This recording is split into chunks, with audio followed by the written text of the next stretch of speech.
Welcome to our show live from Pretoria. It is Hamid Reza Orai, and it's the webinar of Imam Khomeini, Nelson Mandela, Great Leaders for All Times. And here is Pretoria. As you may know, today is the 31st anniversary of the demise of Imam Khomeini. We, in the Embassy of the Islamic Republic of Iran in Pretoria, like many of you, believe that Imam Khomeini is not a leader just for Iran. His thoughts and acts gave strength and motivation to other freedom seekers of the world. As Nelson Mandela mentioned, Imam not only was a great leader for Iran, but also a leader for all of freedom movement in the world. And the great challenge he did against one of tyrant regimes illustrated his admirable courage that only he could represent. Today, we are honored to have a message of Her Excellency Dr. Naledi Pandor, the Minister of International Relations and Cooperation of Republic of South Africa. As she and other officials of South Africa and Iran are in the middle of the real war against COVID-19, trying to save the lives of humans, we will pray for all of them and wish health and happiness for humankind. Let's have the message of her on the screen. It is my pleasure to present my thoughts and those of the people and government of the Republic of South Africa on this day when we mark the passing of Imam Khomeini. On 3 June 1989, Imam Ruhollah Khomeini passed away after a short illness. His passing was marked by a period of mourning, and his funeral procession was observed by millions in Iran. As the people of the Islamic Republic he had initiated and given expression to came to pay their final respects. The impact of the Imam was felt beyond the borders of Iran, as the country embarked on a diplomatic engagement that epitomized an expression of independence and identity that inspired many developing countries. Since 1979, the Islamic Republic of Iran has tailored its own course in the international arena that is still prevalent today. Its foreign policy has been a reflection of the national identity of the people of Iran, a proud people with true sense of who they are and what they represent. The Islamic Republic of Iran and the Republic of South Africa have many commonalities in our modern history. In particular, both our countries have experienced an oppressive rule by regimes that have disregarded the rights of their peoples, and it required a revolutionary act to change this direction. The revolution in Iran was led by the late Imam Khomeini in 1979, when he took the reins of a movement that removed the former Shah from power and redirected Iran on its current trajectory as an Islamic republic. The decision of the young Islamic Republic to act against the apartheid regime in South Africa created an unwritten pact of solidarity between the two liberation movements of the time that still exists until this day and has compounded the strong relations we witness today. As with countries that have fought for the freedom of their people, we are reminded on occasions like these that freedom never comes easily, but its worth is priceless. The history of Iran is one that the Iranian people should take immense pride in. As one of the oldest civilizations, the country's contribution to humanity, including literature, medicine, engineering, and science and technology, is commendable and reminds us that a people who know who they are and what they stand for is the greatest form of freedom. For 25 years, Iran has remained an important friend to South Africa. The 13th century Persian poet Jalal ad-Din Muhammad Rumi once stated, "Friend, our closeness is this: anywhere you put your foot, feel me in the firmness under you." To me, this is a true reflection of the level and the extent of the friendship that exists between our two countries and that has been shaped over the past 26 years to become the firmness under our feet. In 1995, our countries signed the agreement for the establishment of a joint commission of cooperation. This established the central bilateral mechanism at ministerial level, and it remains the driving force in strengthening our relations.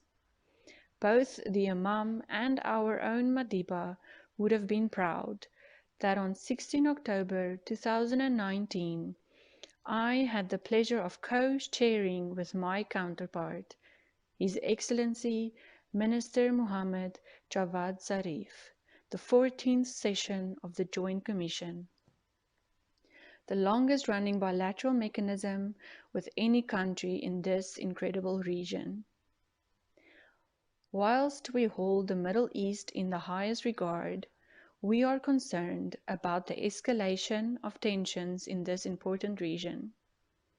You may recall that on 24 September 2018, the United Nations General Assembly, in its Peace Summit commemorating the centenary of the birth of Nelson Mandela, adopted a declaration dedicating member states to the pursuit of global peace, security, and development.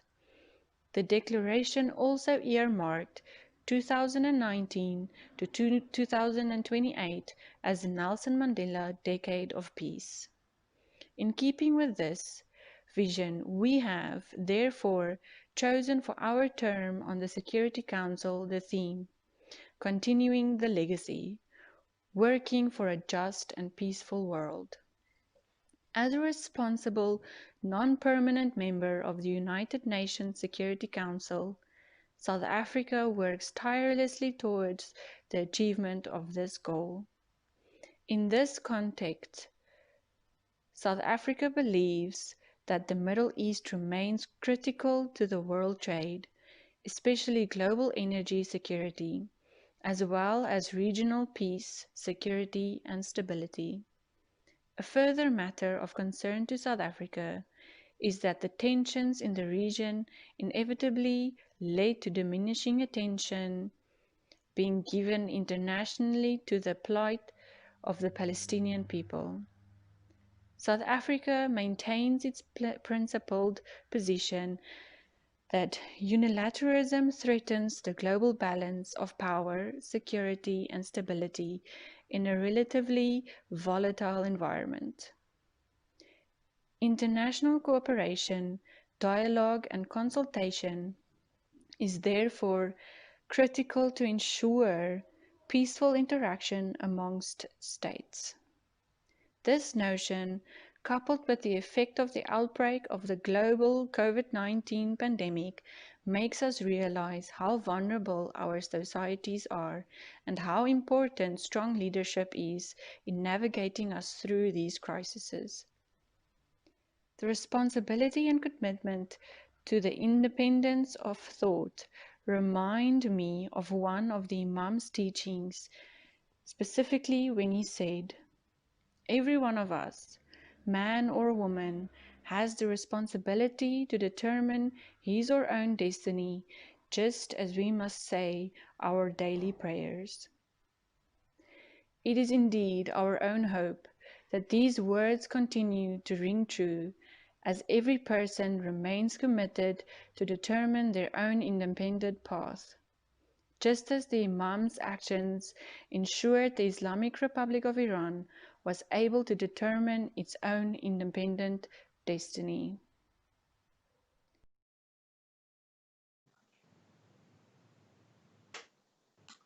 Thank you, Madam Minister, for your kindful message. As she mentioned, For 26 years, Iran has remained an important friend to South Africa. The 13th century Persian poet Jalaluddin Muhammad Rumi once stated, "Friend, our closeness is this. Anywhere you put your foot, feel me in the firmness under you." To me, to Madame Pando, this is a true reflection of the level and the extension of the friendship that exists between our two countries, and that has been shaped over the past 26 years to become the firmness under our feet. Thank you. Now, our first speaker for this program will be Sayyid Hassan Khomeini, the grandson of Imam Khomeini. Also, we are thankful of him. He was really busy, but he sent his message to us. Let's watch his message in our webinar. Thank you. بسم الله الرحمن الرحیم. خدمت برادران و خواهران که از طریق فضای مجازی در برنامه بزرگداشت یاد و نام امام خمینی حضور دارند سلام عرض میکنم. برای ما ایرانیان کشور آفریقای جنوبی با نام مرحوم نلسون ماندلا رهبر بزرگ این کشور عجین شده و گزافه نیست اگر بگیم که ملت ایران همانند بسیاری از ملل جهان کشور آفریقای جنوبی رو با نام این رهبر بزرگ میشناسند.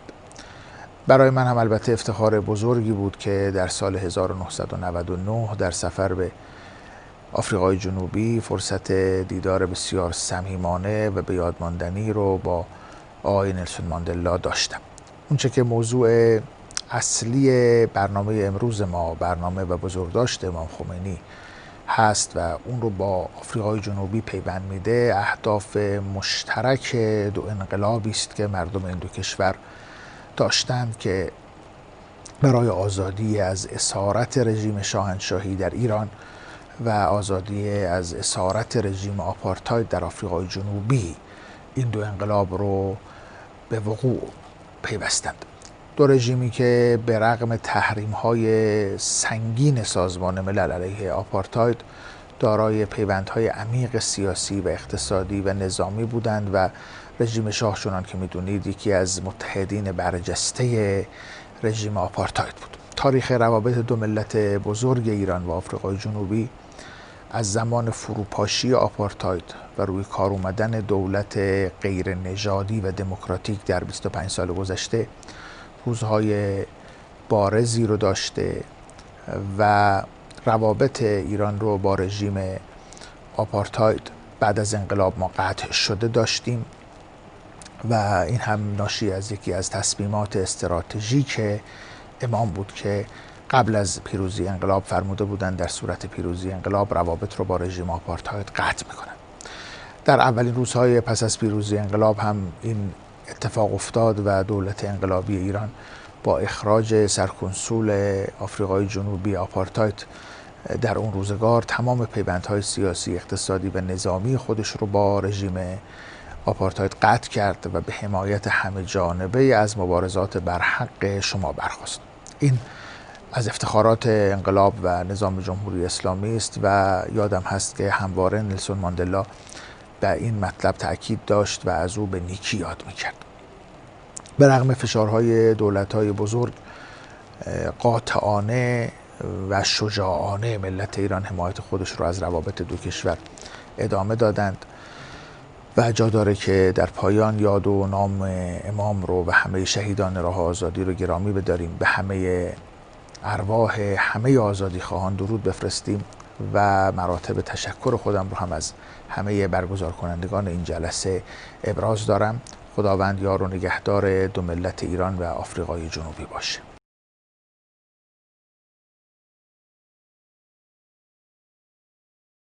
To our program. Now it's my honor to have Judge Siraj Desai with me. Let me introduce him to you if you don't know him. Western Cape High Court judge, well known for his commitments to fairness and ethics. He made a meaningful contribution in the struggle against apartheid in South Africa and defended those who were oppressed by the system. His participation in the struggle was influenced, among other things, by the 1976 student uprising that later saw him as an activist lawyer defending freedom fighters. Very welcome, Judge. Thank you for joining us. Please let me know your ideas, Imam, about Imam Khomeini, about Madiba and the role in the world. Please, the screen is yours. Bismillah ar-Rahman ar-Rahim. Assalamu alaikum wa rahmatullahi wa barakatuh to all your listeners. Thank you very much for inviting me to speak on this very special occasion. Let me start with a very general statement. Revolutions are not made by individuals, nor are they made by single political parties or single ideologies. Many contending forces contribute to the successful conclusion of a struggle. And that's true of South Africa as well. President Mandela wasn't the only leader in the struggle, there were many others as well. I'm not that familiar with the Iranian struggle, but I assume there were other ideas that were contending for power in Iran as well. But when one thinks of the latter half of the 20th century, both President Mandela and the Ayatollah are towering figures in the history of the last part of the 20th century. Mandela for his sterling role and his contribution in the breakdown of apartheid. That's the separation that the iniquitous system brought about here in this country. And the Ayatollah, obviously, for his inspirational leadership in the removal of the Shah and his acolytes from government in Iran. But what makes both the leaders important is one single factor. When Mandela first went overseas, when he was asked about who his allies were by the Americans, he refused to disown any of his allies. He said unqualifiedly that Castro was his friend, that Yasser Arafat was his friend, that Muammar Gaddafi was his friend.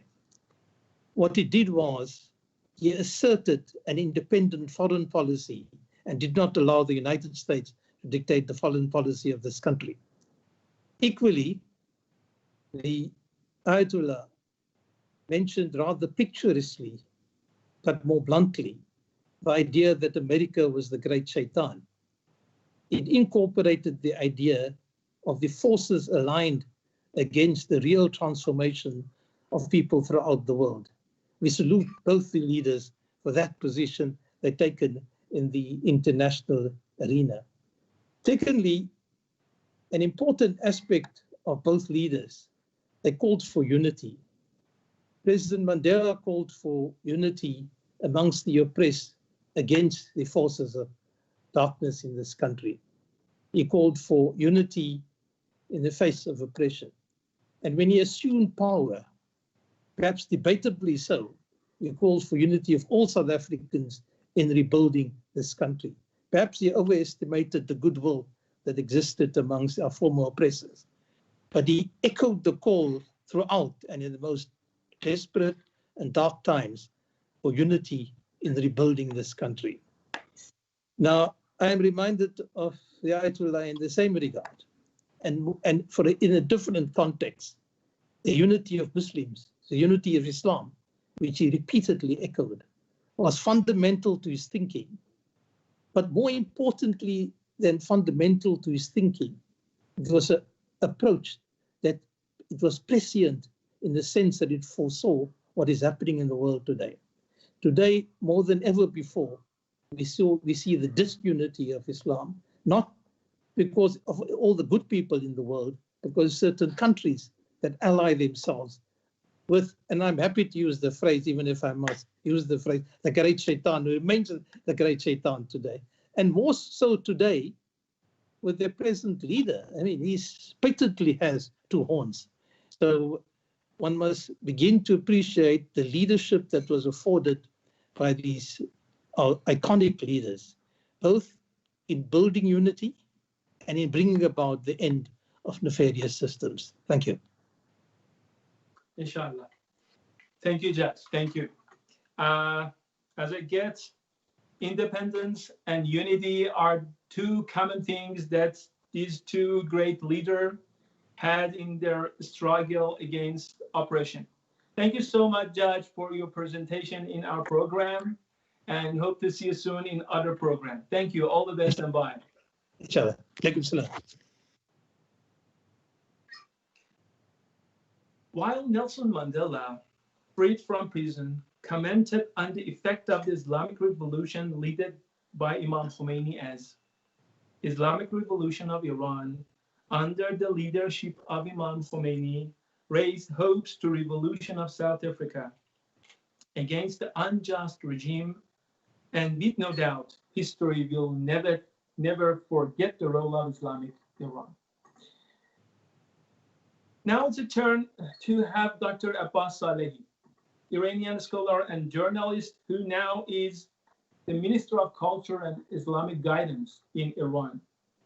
He has PhD in philosophy, and he also has so many articles about the thoughts of Imam Khomeini. Let's have his screen on the air. Thank you.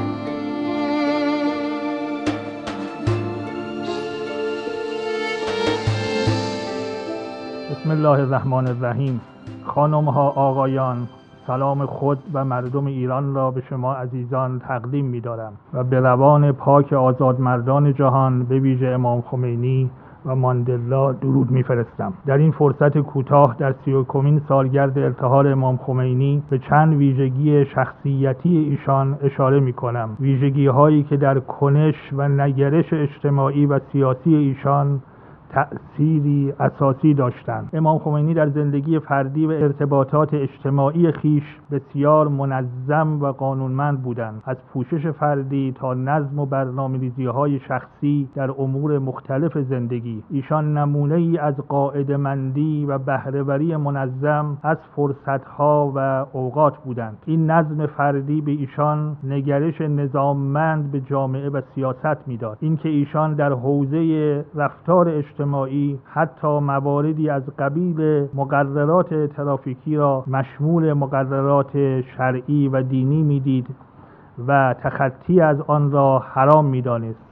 همچنین در اولین سال پیروزی انقلاب به سرعت به تأسیس نظم سیاسی جدید پرداخت. در همان سال نخست 5 انتخابات برگزار شد. انتخابات تعیین نوع رژیم سیاسی ایران، تغییر از سلطنت به جمهوری، 2 انتخابات نمایندگان خبرگان قانون اساسی و رأی به قانون اساسی کشور، انتخابات ریاست جمهوری و انتخابات مجلس شورای اسلامی. بدین گونه در ظرف 1 سال ارکان نظام سیاسی ایران شکل گرفت.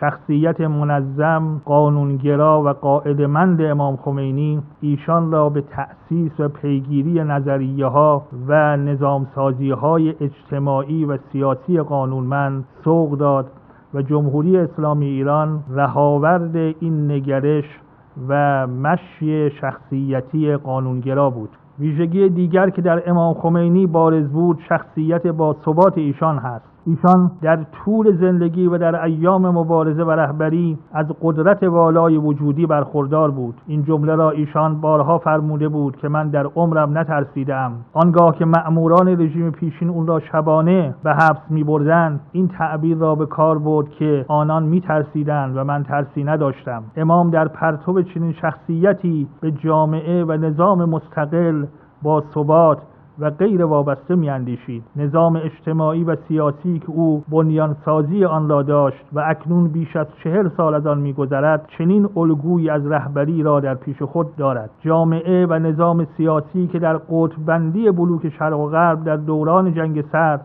و پس از آن واهمه و هراسی از مرعوب سازی‌های ابرقدرت‌ها و قدرت‌های جهانی نداشته باشد. در آقای ماندلا همچنین شخصیتی را می‌بینیم. 67 سال مبارزه با نژادپرستی و 27 سال حبس و زندانی در شرایط سخت و دشوار شخصیتی مقاوم و مستحکم را از او ساخت. نظم اجتماعی و الگوی مدیریتی مطلوب در افریقای جنوبی از چونان شخصیتی تأثیر پذیرفته است. ویژگی دیگر شخصیتی امام خمینی شخصیت طبیعی و غیر متکلف او بود. او مواجهه‌ای ساده و ناب و بدون تصنع با انسانها داشت. این شخصیت او در نگرش و کنش مطلوب اجتماعی و سیاسی بسیار مؤثر بود. او نظم سیاسی را پیریزی کرد که روابطش با ملت‌ها و دولت‌ها روابطی صادقانه و بدون پیچیدگی‌های سیاست‌های مزورانه باشد. با صراحت و صداقت از مظلومان دفاع کند. در برابر ظلم و بی‌عدالتی ایستادگی خود را نشان دهد و در پیچ و خم‌های سیاست‌بازی متداول قرار نداشته باشد. ویژگی مهم و پایانی که از ایشان برمی‌شمارم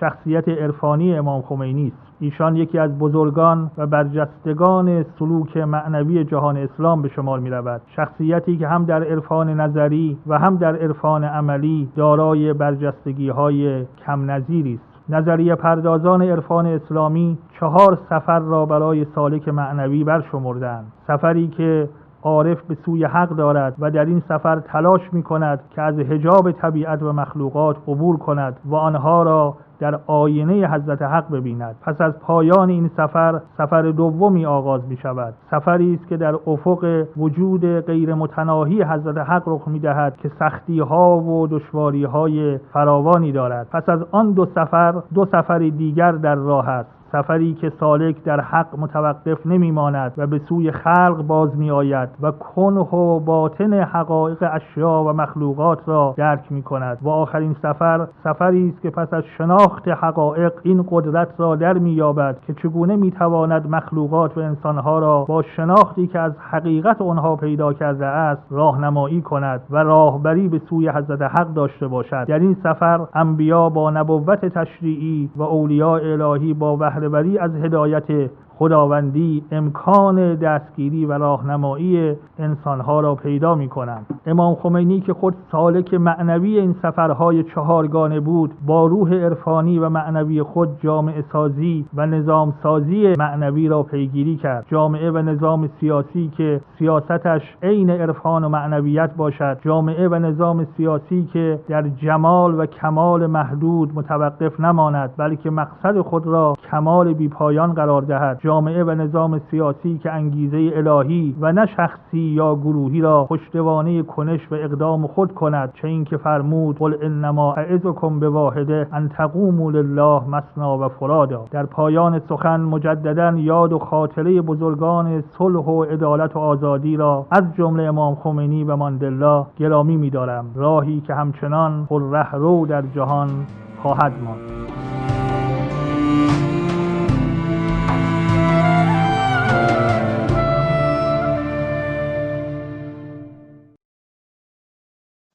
Here with me, I have Mr. Farid Sayed and Comrade Azad Sidat.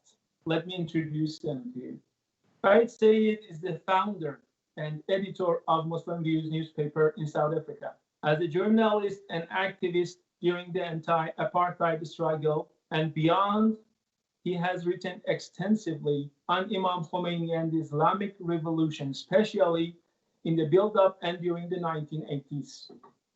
And Comrade Azad Sidat, politician in the African National Congress, ANC, social activist within the South African Communist Party, SACP, as you see the SACP sign on his jacket, and regional coordinator of the Ahlul Bayt Foundation of South Africa, AFOSA, and a chairperson of the Imam Hussein Mosque in Durban. Welcome to both of you, and thank you for being here with us. Thank you for inviting us. Thank you. Yeah. Let me start with Mr. Sayed. Mr. Sayed, what is your take on how Imam Khomeini influenced the anti-apartheid struggle amongst youth and the students' movement in South Africa? Bismillah ar-Rahman ar-Rahim. Yes, indeed. I think we can just go back a couple of years, maybe a year before the Islamic Revolution, looking at about 1978.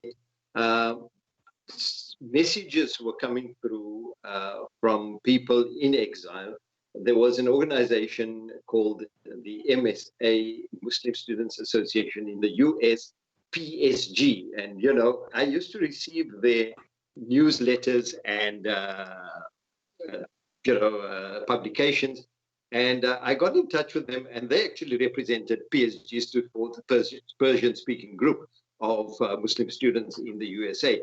And they had already, at that time, made contact with the revolutionary leadership that was in exile, particularly the religious leadership. And that is when I first heard of Imam Ayatollah Khomeini, in really the remarkable personality that he was. And so what we did was we started publishing, writing articles about the Imam's time in exile, Kuwait, and then in France. And along the way, we had the student movement in this country, particularly those involved in the anti-apartheid struggle. And it cut across the board. It wasn't just Muslim students, but obviously the Muslim students saw in Imam Khomeini a revolutionary direction that the established religious leadership in this country was either unable to provide or failed to provide that. And so here was this figure, a religious figure, who spoke from Quran and who spoke about the example of the Prophet ﷺ, and it appealed to the Muslim students because they were involved in the struggle and they needed direction. And I must mention at this stage that this message of Imam needed a catalyst. It needed a catalyst in this country. So it wasn't in a vacuum where people read about Imam Khomeini. And of course, you must remember it was television and radio was controlled by the apartheid regime. So the only access was alternative publications and Muslim News, which was the predecessor of Muslim News, was one of them. But there were other publications as well by the Muslim Students Association as well, newsletters by them as well. And the catalyst on the ground, and I'm speaking here for Cape Town, we had in my mind two people stand out. One was Imam Ibrahim Davids, who was the Imam at the Al Jamia Masjid in Steegmans Road, Claremont. And I'll come back in a moment to the significance of that particular masjid. And the other person was Imam Ahmed Qasim, who was the leader of Qibla at that time. And, you know, so these were two people who were able to articulate the revolutionary message of Imam Khomeini. So Imam Khomeini's message, while it was an internationalist one, standing up against the imperialist superpower, the United States of America, and of course also speaking very openly and speaking truth to power when it came to the communist bloc as well. But we had to internalize that message here in South Africa. And the fact that we had revolutionary leadership among the youth, we had Imam Ibrahim Davids based at Al Jamia. And I want to mention Al Jamia in particular. That was the masjid where the late Shaheed Imam Harun was the Imam. And it was always a revolutionary platform. And at that time, the Imam who took up that message was Imam Ibrahim Davids, and the other person who regularly spoke on the platform at Al Jamia was Imam Ahmed Qasim. So one finds a kind of a symbiotic relationship between what Imam Abdullah Harun stood for. There was immediately a resonance when Imam Khomeini, his revolutionary ideas, a religious figure, if we want to describe him as such, Imam Harun, probably 10 years before that, had that same appeal to the youth. And if you look at the history of our struggle and as far as the Muslims are concerned in South Africa, and again, particularly Cape Town, that religious leadership was lacking. So Imam Harun came onto the scene, martyred in 1969, but that spirit was still alive. And it was almost a fate, or it was meant to be. The timeline was 10 years later, 1979, Imam Khomeini emerges. the final point I want to make is the political movements at that time, and they were in exile, the African National Congress, the PAC, but I can speak for the PAC, for example, because there was a close relationship between some of the people that we had worked with.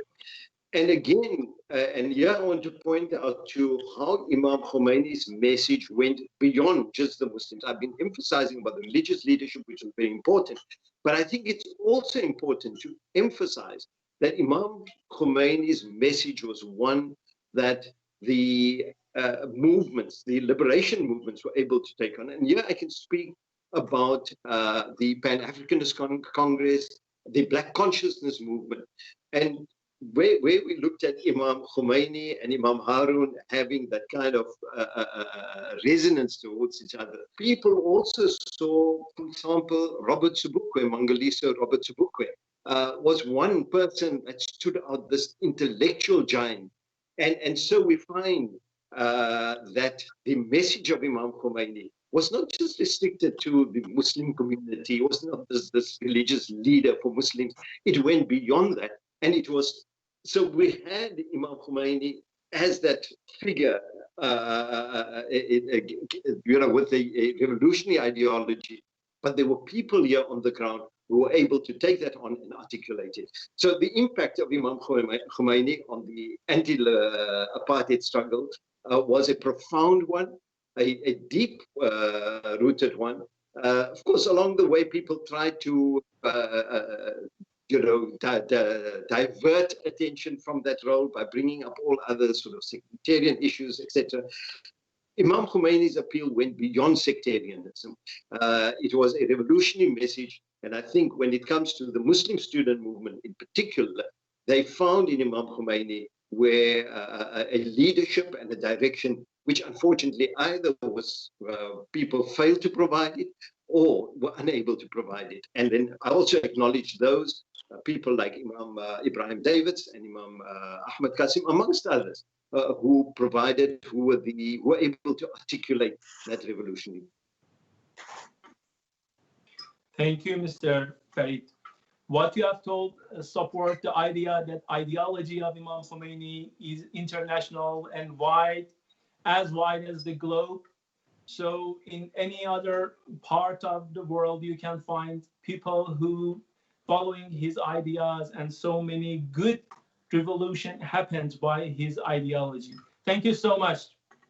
Now let's have Comrade Sida. What's your take, sir? Hi, thank you, Comrade. Basically, what has happened is I got involved at a very young age. I was a student activist in the liberation struggle here in South Africa. At the age of 13, I joined the Phoenix Action Committee, and we worked together with the Natal Indian Congress, because these were the organizations that were active in the community at that time, because the ANC and Communist Party and PAC and all other organizations were banned. So I started at an early age, and around about 1980, after the Islamic Revolution of 79, while I was at school, I had a beard in school, so kids used to tease me. They used to call me the Ayatollah. And I never really knew who the Ayatollah was. But nevertheless, be it as it may, my parents, both my mother and father, were both listed communists. They've both been into prison. They served prison sentences, hard labor in prison. And what had happened was, in 1982, my mom went to Mecca to perform the Hajj. When she was on Hajj, there she met the Iranian comrades. And she was very impressed with the slogans that were being chanted, like, death to America, death to Israel, and death to imperialism, even death to communism too.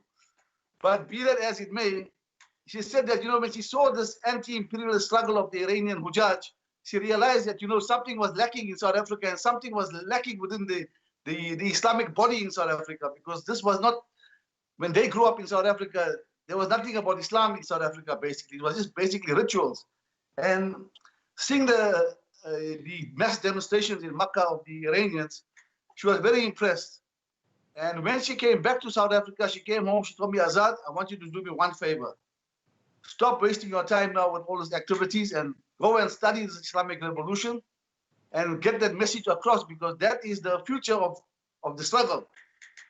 So what I did was, immediately after she informed me, I then made inquiries. I said, you know what, I need to get in touch with people from Iran regarding the Islamic revolution.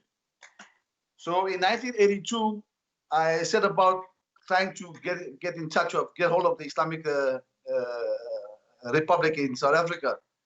And then a good friend of mine introduced me to the Iranian cultural intersection in Johannesburg. That was in 1982. I made contact with the embassy, and the embassy used to send me all the publications, Echo of Islam, Majuba, and those kind of magazines. And the more I learned about Imam Khomeini and the similarity between the Imam's message and the message that we were doing, and the struggle of ours in South Africa, I found that both these ideologies kind of synchronize. And over the years, people were confused with me. They said, are you a communist or are you a Khomeiniist? Because you can't be a communist and follow Khomeini also. It's a contradiction. So I said, listen, there's no contradiction, because the Communist Party in Iran, like the Communist Party in South Africa, they also were given the same opportunity that the Communist Party in South Africa was given.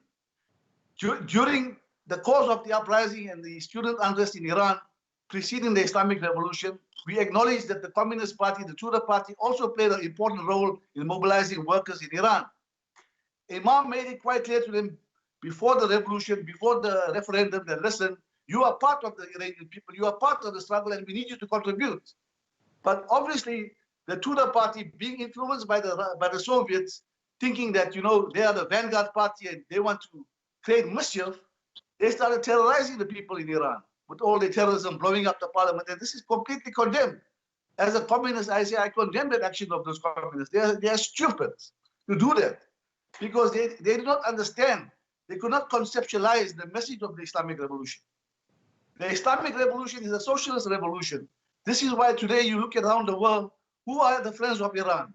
Venezuela, Bolivia, Vietnam, North Korea, China, Russia. These countries, the socialist countries, are all friends of Iran. All these communist, were previously communist states, now socialist states. Why have they gravitated towards Iran? Why has Iran finally become the leader of all these people? Because they have understood the message of Iran. They now understand that the revolution of Imam Khomeini is the same revolution what they've been struggling for. The message of Imam Khomeini, the message of the Islamic Revolution, the message of Imam Hussein is the same message that the poor communists have been trying to implement.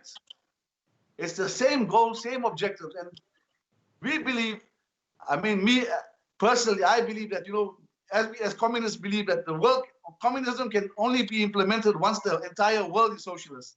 And as we say that we are the followers of Imam Mahdi alayhi salam, when he appears and he establishes justice in the world, that's when you'll see, basically you'll get the taste of true communism when the Imam is here. And these are the important things. Now, look at Nelson Mandela. Being a comrade, when he came to Iran, when he addressed the Imam, he said, my leader. Now, some people say that, in the ANC, when we address people as leader, it's a common term that we use, that, we address everyone as my leader. That's not true. You only address someone as a leader in the movement who you feel that, I acknowledge this person as a comrade and I acknowledge him to be one superior to me. Someone that's working harder than me, then I address him as a leader. We don't use the term misusely. I don't know where some people have the concept of, but leader, we just use it, in general. It's not the case. A leader is someone that you admire and you respect, and you give him the title of leader. And Nelson Mandela, he had great love for the Islamic Revolution and the Islamic Republic of Iran. And I am proud to say that I facilitated the meeting of the ambassador Mahdavi to get Nelson Mandela to visit Iran in 1999. I made sure that he visited Iran, and he was very happy with this invitation, because these imperialists and these colonialists, they were still controlling DIRCO. The Department of Foreign Affairs was still infiltrated by these white Asians. And they blocked every attempt that we made in Iran to have this meeting with Mandela and to bring him to Iran. They were trying to block it. But alhamdulillah, I was able to, with my contacts, able to facilitate this meeting with the ambassador at that time, Sheikh Mahdavi, to make that arrangement so that we could get Mandela to go to Iran and visit Iran again for the second time. And basically, all I can say is that, look, the Islamic Revolution and the Islamic Republic of Iran and the people of Iran are courageous people. I wish that our people in South Africa can also emulate the people of Iran. Because every year, I mean, I visited Iran several times. And what I admire about the people in Iran, unlike here in South Africa, for example, on the 11th of February, when you have your independence celebration, you find millions of people walking hundreds of miles to Azadi Square in Tehran. In the winter, in the snow, they are coming. Whereas in South Africa, when we have our Independence Day, the state has to provide buses and transport, and you do a whole lot of things. There's no patriotism, there's nothing of that sort in South Africa. People don't really understand what revolution is all about. And it's important that they learn from Islamic Republic of Iran, and they learn from Imam Khomeini, and they learn from the people of Iran what it is to be independent. It was nice that Mandela says that, South Africa is a sovereign nation and we will not allow any nation to dictate to us. That's all good, for public consumption. But the reality on the ground is something completely different.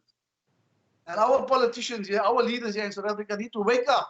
They need to go to Iran. I don't know what the ambassador of South Africa does in Iran, but he needs to explain to them the progress that is in Iran. I was in Iran. I was surprised that my last trip to Iran was 2 years ago, and you find there's no poverty in Iran. You don't find beggars in the street, nothing. The problem that you had in Iran prior to the revolution, all the squatter camps, that has been eradicated. Why? Because you people have the Basiji, you have volunteers, people who are ready to do things selflessly. Not in South Africa. South Africans need to learn what it is to sacrifice and be selfless. Thank you. Thank you, comrade. Yeah, as you told, the front against oppression is a united front.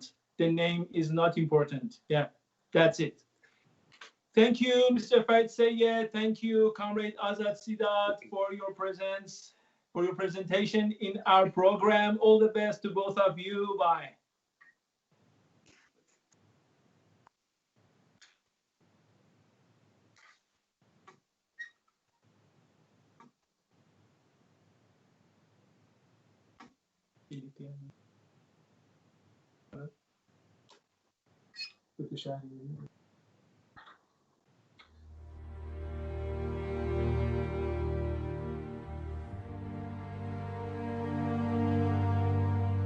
جمهوری اسلامی اون روز نه نیروهای مسلح منظمی داشت، نه دستگاه اطلاعاتی مرتب و منظمی داشت. اول انقلاب بود دیگه، همه چی به هم ریخته بود. جمهوری اسلامی تنها چیزی که داشت ملت با ایمان و رهبر مقتدر مثل امام بزرگوار بود. این تنها چیزی بود که ملت داشت. الگوی امام چگونه است؟ اینا برای ما درس است.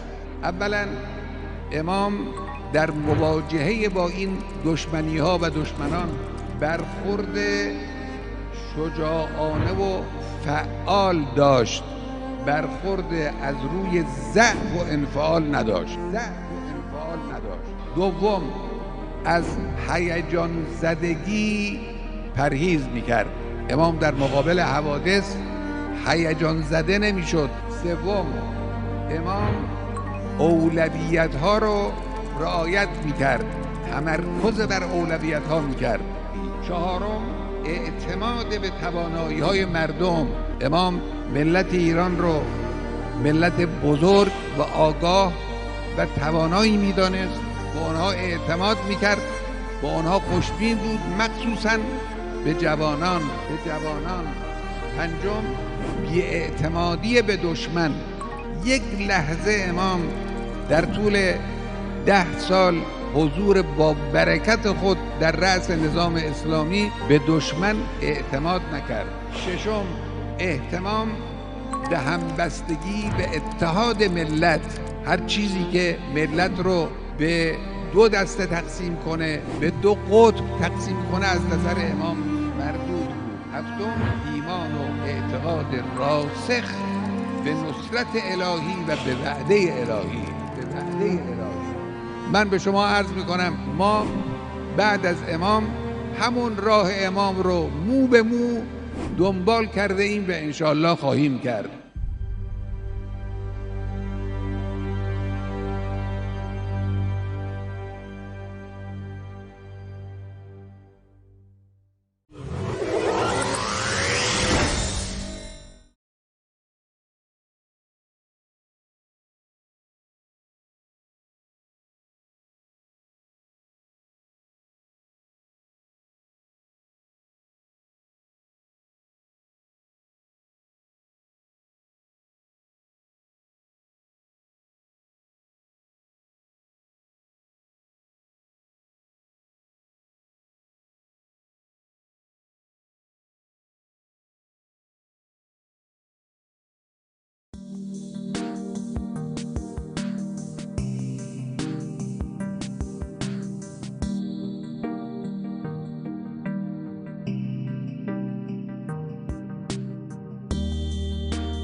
Okay, thank you. We are back. It's Hamid Reza Ourei, and here is Pretoria. We are live from South Africa Embassy of Iran. Now with me, I have Comrade Siza Ndi Kelana, if I'm right, a political activist, a member of parliament from 2004 to 2014, and has also been involved in several task forces, including the formulation of policy and international relation task team, let alone his business fields and backgrounds. Comrade Sisa, you are a great friend of Iran. We know you well. Let us know, what do you believe? The screen is yours. Oh, thank you very much. Thank you very much, Tashaho, for this opportunity. He said thank you in Persian. I'm actually quite inspired to be part of this initiative and this event today, talking about these two great leaders. And in preparation for this, I did prepare one or two, points that I saw as things that these two leaders really influenced and inspired, in their period as leaders, in these two countries who, without any doubt, we know that they've gone through turbulence and pain, struggling and fighting for their freedoms, against oppression and exploitation. And if you look at what the Imam had done, from 79 during his term of leadership, was to replace immorality with high quality morals, just like Mandela was able to craft a platform for post-apartheid South Africa. And well, of course, Mandela only took 5 years, but still beyond the 5 years, he was still very, very influential, to the leaders, in South Africa, the continent, and globally. And also, if you look at how this the stature of those leaders came up,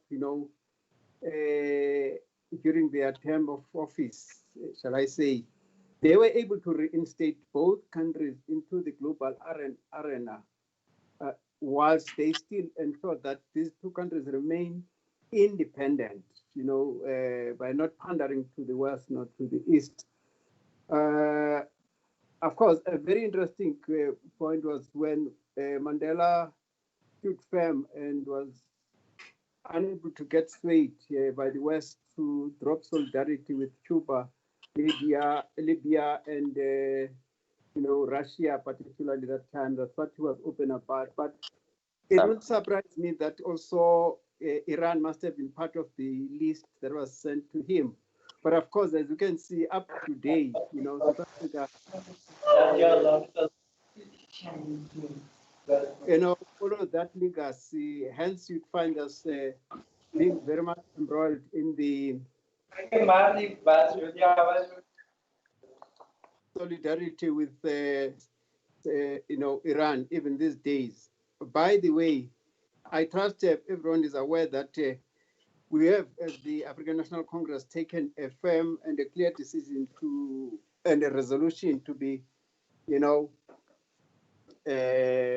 campaigning for sanctions against Iran. There is a formal resolution which paved the way for us to work out any campaign or program, in solidarity with Iran. And of course, one of the things that brings us close together is our unflinching and unquestionable and unequivocal participation in the Palestinian cause. And of course, I would eat a lot of time of this August occasion to go to what these two leaders have done. In fact, about 2 years ago, we even tried to get the Al-Quds Day off the ground here in South Africa, which we know that was the influence of the Imam. We haven't done that, our homework, I must confess, but rest assured, in future, we will master it and have an annual Al-Quds celebration. And I did not tell you how Madiba was very, very firm and how he influenced us to maintain our resolute support for the Palestinian cause. I think, look, I can go on and on and on, drawing lessons and similarities as to how these leaders, not only did they lead their own countries during times of turbulence and instabilities, because in any country, once the liberation movements take over, there's always a period of instability and turbulence and uncertainty. And this is exactly the time when the two great leaders, took the reins, but they were able to go through and leave a legacy which we still are proud of, up to today. Two countries led by freedom fighters who not only influenced their own nations, but they influenced their region, their continents, and quoted even globally. Look, I would go on and on, but I respect time, and my apologies for coming late. I didn't know where to press the button and get into the interview, but I'm in now. Thank you, comrade. Really appreciate it. We know that you have so many things, that deep background of you in the revolutionary areas. We all enjoyed that things. Thank you so much. In next programs, of course, we will have you. And I think the dinner is ready. you can go for it. Thank you so much, comrade. Thank you so much. Let me, I have Dr. Hamid Shahriari joined to us. Let me introduce him to you. Dr. Hamid Shahriari is the Secretary General of the World Forum for Proximity of Islamic School of Thoughts. He's live from Tehran. I think it's 9:30 in the night in Tehran. Good evening, doctor. We all want to have your take on the role of Imam Khomeini and Nelson Mandela in the present era. Please, doctor. I think you had mute your voice. Can you please enable it, doctor? Doctor, you are mute. We don't have your voice.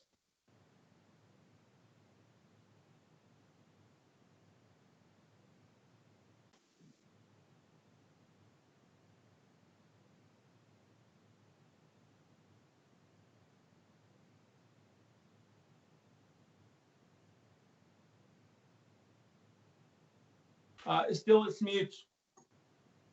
Sorry, the technical problem in online programs. Hello, do you hear me? Yeah, perfect. Perfect. We have you. Yeah. Please, like that. Thank you very much for your inviting me in this webinar.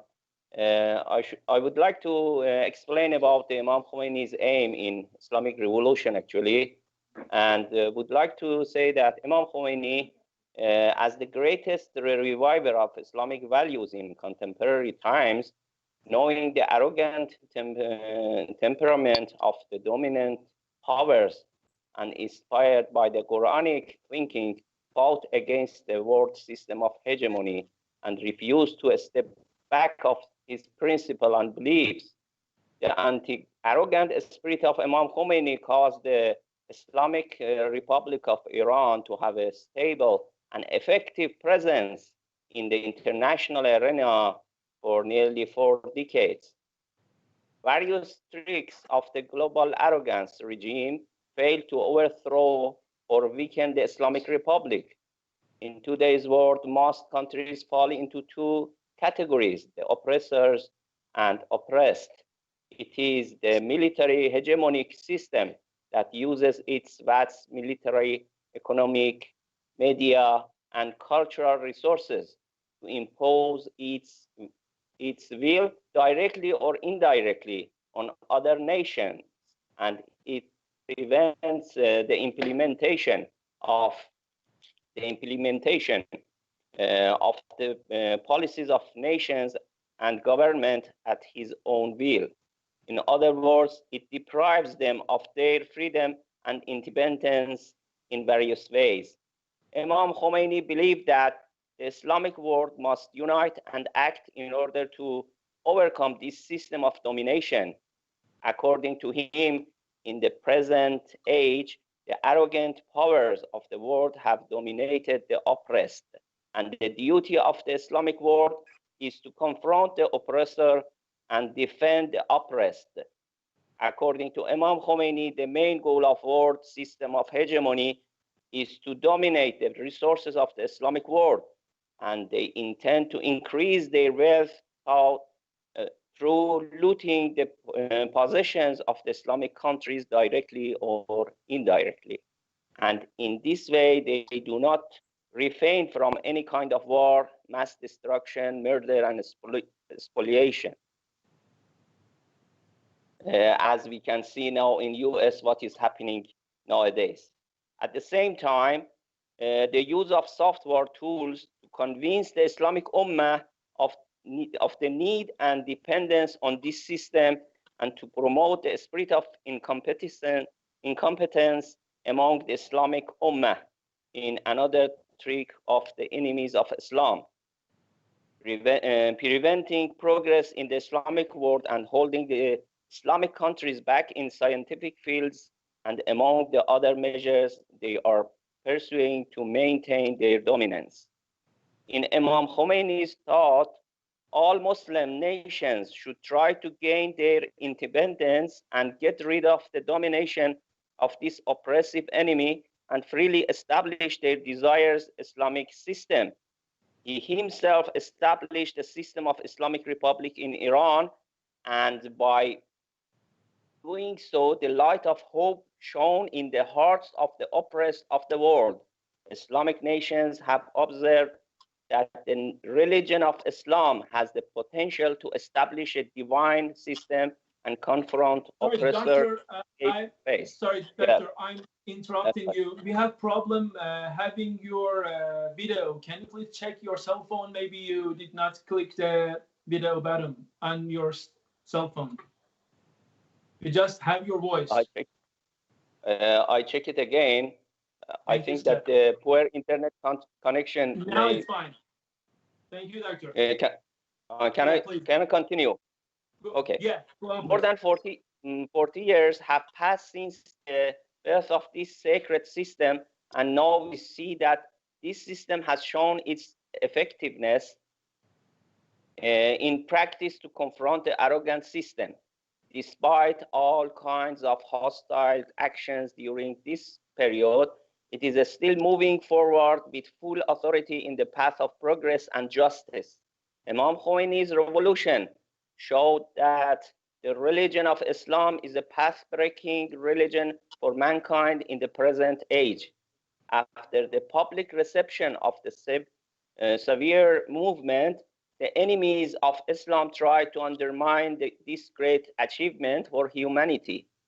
In this regard, they tried to prevent the public tendency to this life-giving school by showing a distorted face of Islam in the Western world. One of the goals of the domination system to create and strengthen ISIS in recent years was this, and it is an example of such actions.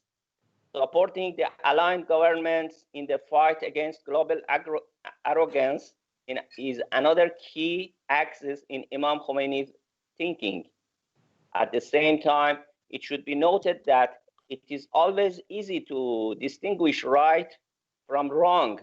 Sometimes it is difficult to distinguish good action from better action, or bad action from worse action in the present age.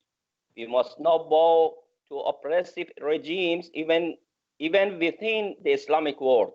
Oppression is a bad thing, even if it comes from an Islamic country. Additionally, one should not be unaware of the worst action of the system of hegemony, which is making all kind of effort to destroy the Islamic world. The wise is the one who chooses between bad and worse. When there is a dichotomy between bad and worse. This is the main message of Imam Khomeini. Islamic wisdom dictates that mercy and compassion prevail among the Islamic Ummah. This is the condition of allegiance to the Messenger of Allah, peace and blessing of Allah be upon him. Whoever wants to be with the Messenger of Allah must behave and judge between himself and other members of the Islamic community with mercy and compassion. Muhammadun Rasulullah walladhina ma'ahu ashiddau ala al-kuffar ruhama'u bainahum. Wassalamu alaikum wa rahmatullahi wa barakatuh. Thank you so much, Lecturer, for your very nice presentation in our program. We know it's late in Tehran, but thank you so much to be with us. All the best and bye. Thank you very much and bye-bye. Okay, now we are going to have Maulana Sayyid Aftab Haider, if he comes to us. Let's see, let's try to have a clip first.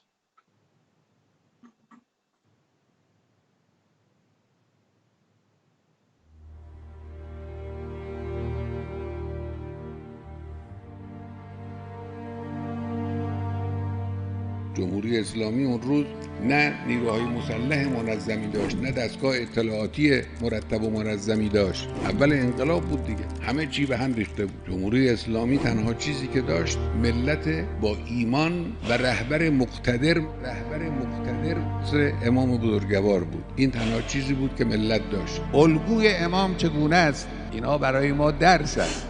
اولا امام در مواجهه با این دشمنی ها و دشمنان برخورد شجاعانه و فعال داشت، برخورد از روی ضعف و انفعال نداشت.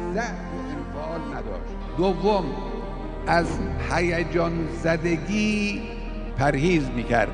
امام در مقابل حوادث هیجان زده نمیشد. سوم، امام اولویت ها رو رعایت میکرد، تمرکز بر اولویت ها میکرد. چهارم، اعتماد به توانایی های مردم.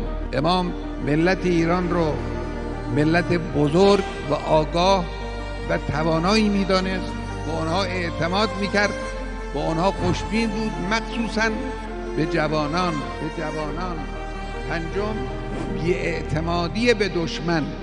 یک لحظه امام در طول 10 سال حضور با برکت خود در رأس نظام اسلامی به دشمن اعتماد نکرد. ششم، اهتمام به همبستگی، به اتحاد ملت. هر چیزی که ملت رو به 2 دسته تقسیم کنه، به 2 قطب تقسیم کنه، از نظر امام مردود بود.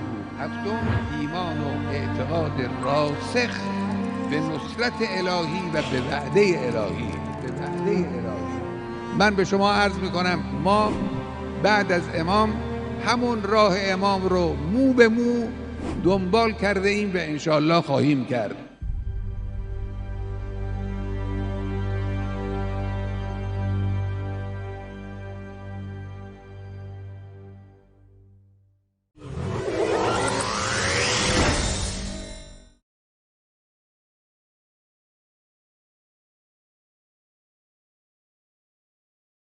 You're watching us live from Pretoria. It's 7 around 14 in evening.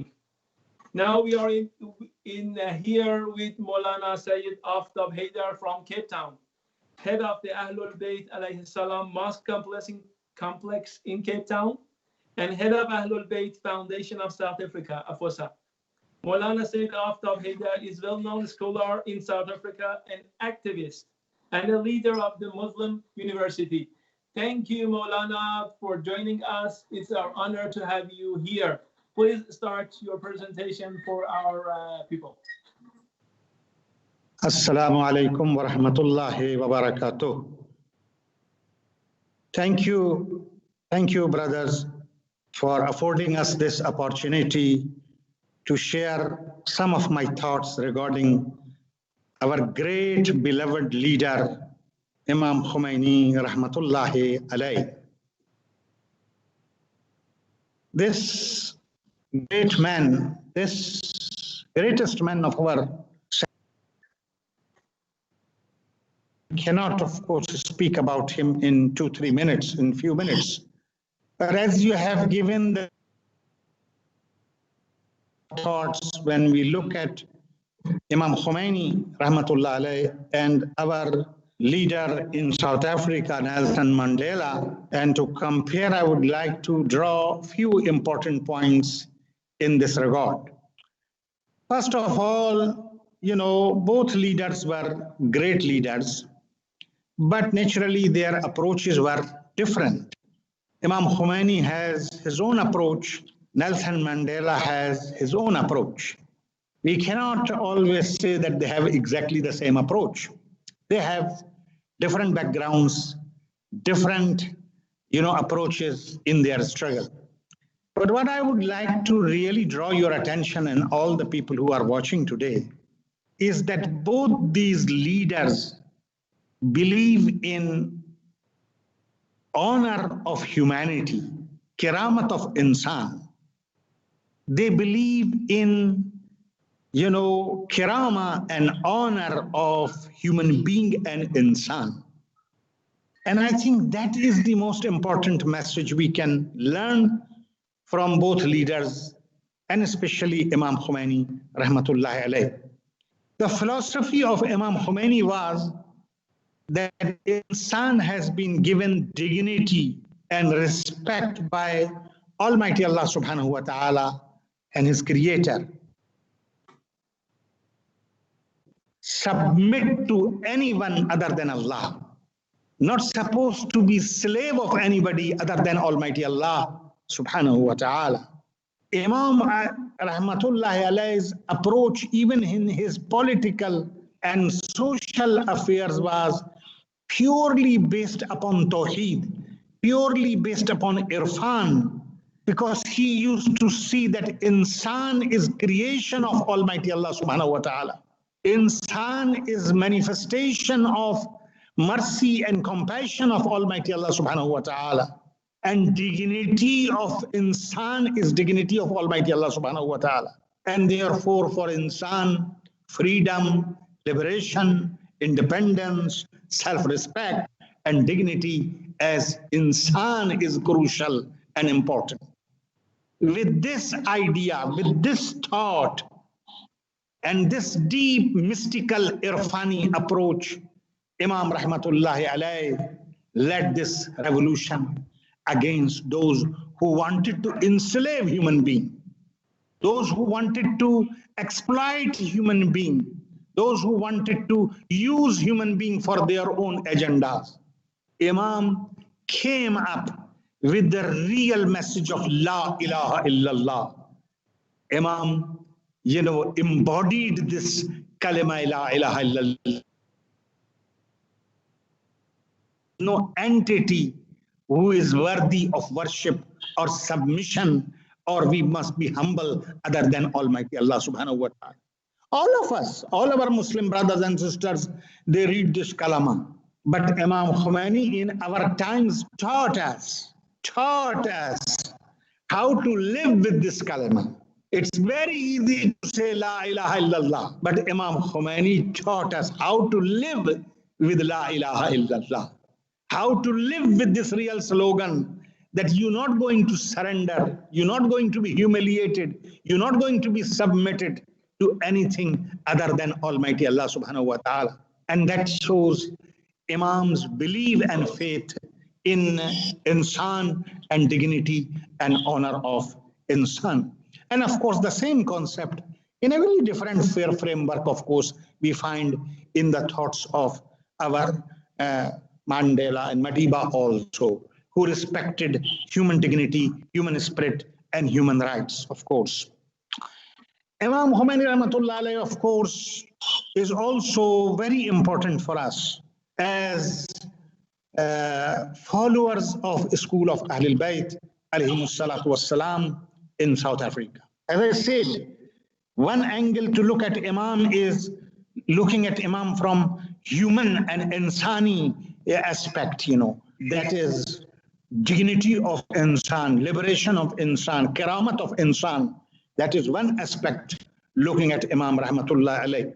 But then another angle to look at Imam is for us as Muslims of this ummah and this community, that Imam introduced to us Islam which was dynamic, Islam which was active, Islam which has a message, Islam which calls us to stand for justice and truth and against injustice and oppression. And therefore, as I was listening and watching to previous speakers, from minister all the way to Brother Farid Sayyad and Azad Sidat and others who were talking and speaking about how Imam Khomeini, rahmatullahi alayhi, with his revolution, inspired people to stand up based upon their faith and belief of Islam against injustice, against apartheid. Myself, I'm here for last 30 years, and I have seen early part of my stay in South Africa, how Imam and Imam's thought and Imam's revolution inspired the people. So that is another angle, looking at Imam awakening the Muslim Ummah. And then we come to another angle of Imam, rahmatullahi alayh, when we speak about that Imam, rahmatullahi alayh, introduced to us in South Africa Ahlul Bayt. Imam Khomeini introduced to us in South Africa Imam Hussein and Karbala, Amir al-Mu'minin Ali ibn Abi Talib and Fatima Zahra. Unfortunately, it was very little exposure to this great personalities, their great message, to their great legacy and rich culture. But with Imam's thought, with Imam, for example, one simple thing, Dua Khumail, which is a legacy of Ahlul Bayt, Salawatullahi wa salamuhu alayhim ajmeen, came to South Africa due to Imam rahmatullahi alayh. And then message of Ahlul Bayt came, and people came and get close to this pure and pristine teachings of Islam in form of Ahlul Bayt, Salawatullahi wa salamuhu alayhim ajmeen. And Alhamdulillah Rabbil Alameen, our leader, our Marja'atullah al-Uzma, Imam Khomeini, Alhamdulillah Rabbil Alameen, also continuing the same line. Now that is another beauty of Islamic revolution and the revolution of Imam. You look at the other revolutions, unfortunately after a while, after a few years, they deviate, they leave their path, they go out of their way, they become failure. But Alhamdulillah Rabbil Alameen, we can have lot of challenges in Iran. We can be even critical of Islam, Islamic Republic of Iran. It has problems, it has challenges, but nobody can doubt that the path of Islamic Republic of Iran today and path of Islamic Revolution of Iran today under the leadership of our leader Ayatollah Imam Khomeini is still exactly the same. It's still in the same direction which Imam Khomeini rahmatullahi alayh directed and led us and guided us. And this is amazing.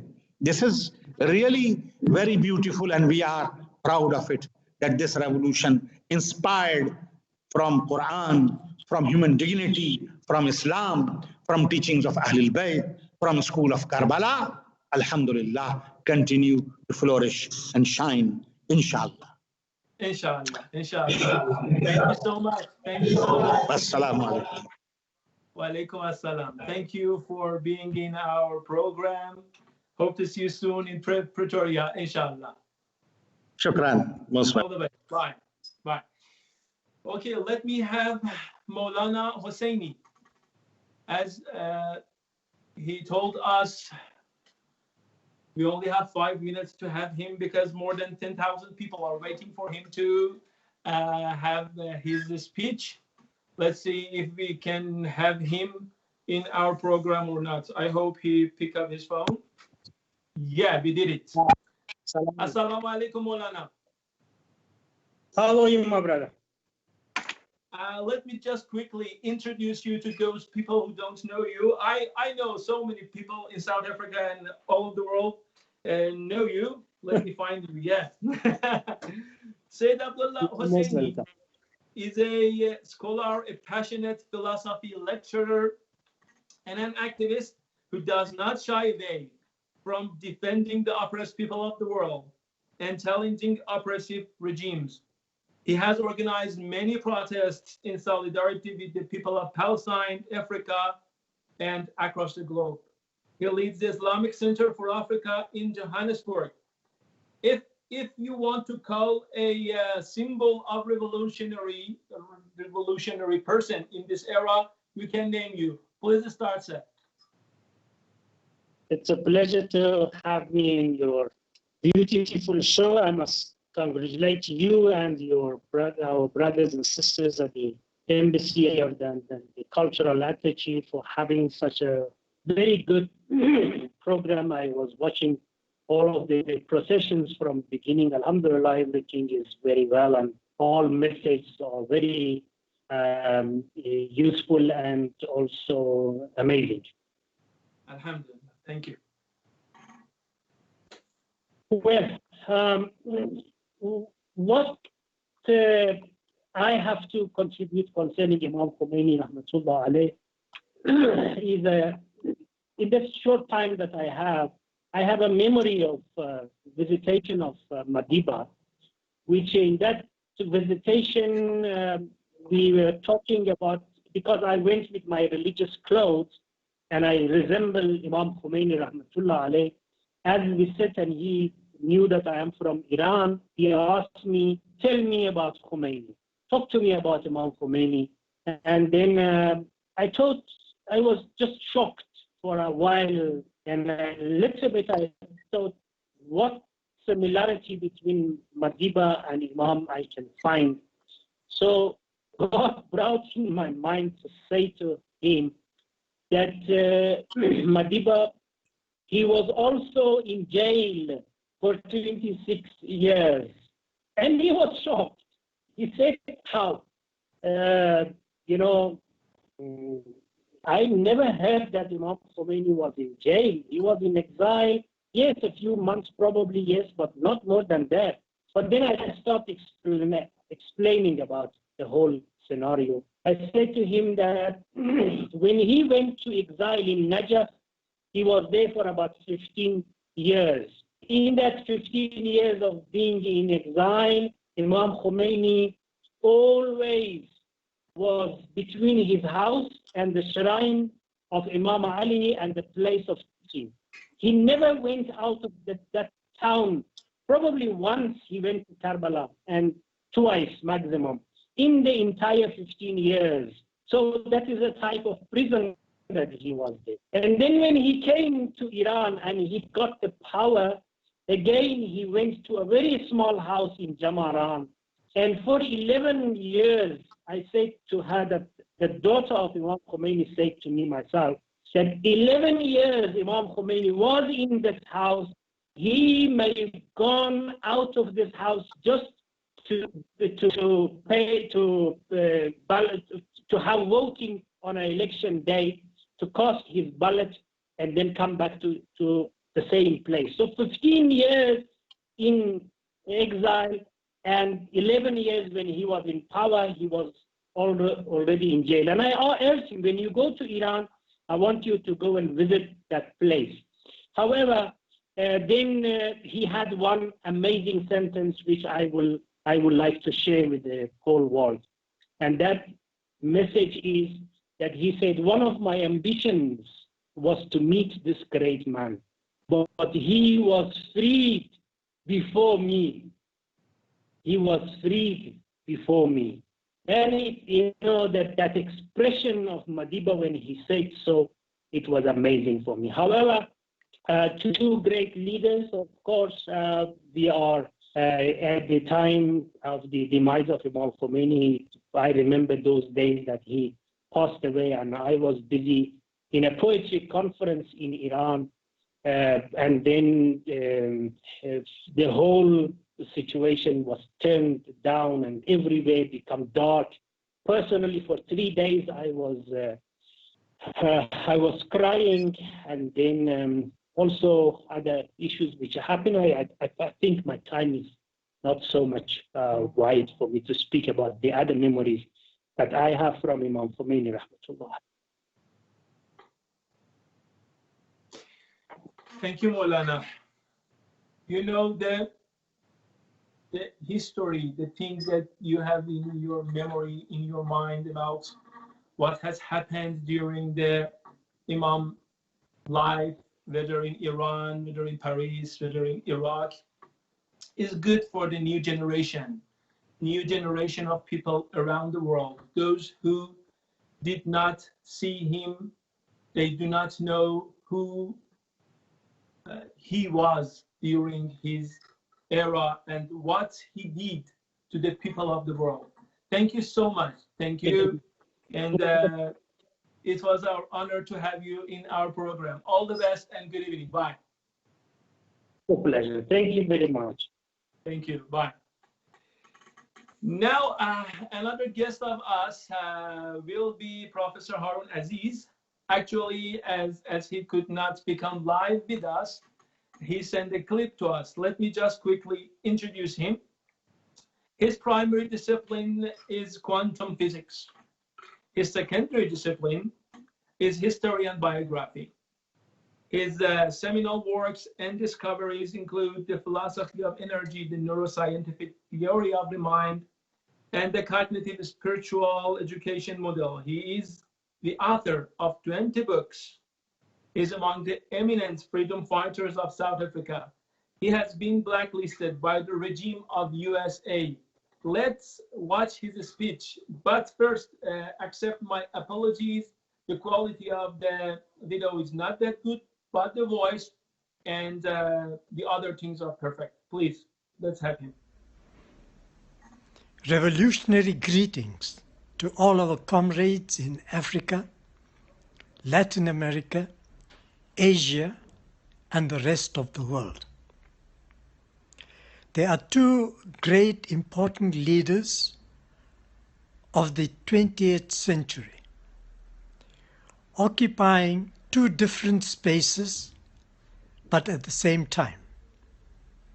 The one was President Nelson Mandela, who was in Africa, and the other was Imam Khomeini in Iran.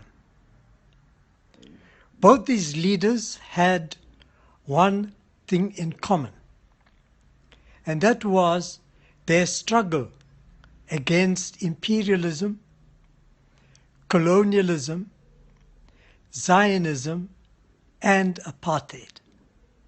And this is what united these two great leaders. The one leader spent 27 years in prison, that's Nelson Mandela, and the other, Imam Khomeini, spent many years in exile. Both were persecuted by their regimes. And it was logical that after the 1979 revolution, Imam Khomeini severed all.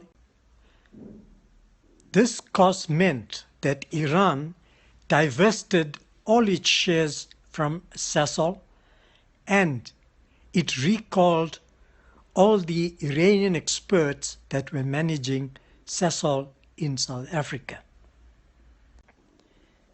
The economic cost did not matter to Imam Khomeini. What mattered to him was the principle of the struggle against oppression, for freedom, justice, and truth. And this made Imam Khomeini stand out as a revolutionary leader of great principles. Then, before the 1994 democratic elections in South Africa, Imam Khomeini sent his presidential jet to South Africa for President Mandela to fly over to Iran for a meeting with him. While the jet was in South Africa, President Mandela received a phone call from the Saudi king, asking him to please call on him in Saudi Arabia before he goes to Iran. At the same time, there was another call from the president of France, who made a similar request. So President Mandela communicated with Imam Khomeini and he informed them about these two requests. Imam Khomeini was gracious enough to say, Please go to those two countries, and then when President Mandela met Imam Khomeini in Iran, there was one very important topic, and a very pressing topic at that, and that was discussing the election strategy of the ANC in South Africa to ensure that the majority of Africans come into power. That was the one thing. Secondly, he donated $1 million to the ANC for its election campaign. And that consolidated the material solidarity between our two countries, Democratic South Africa and the Islamic Republic of Iran.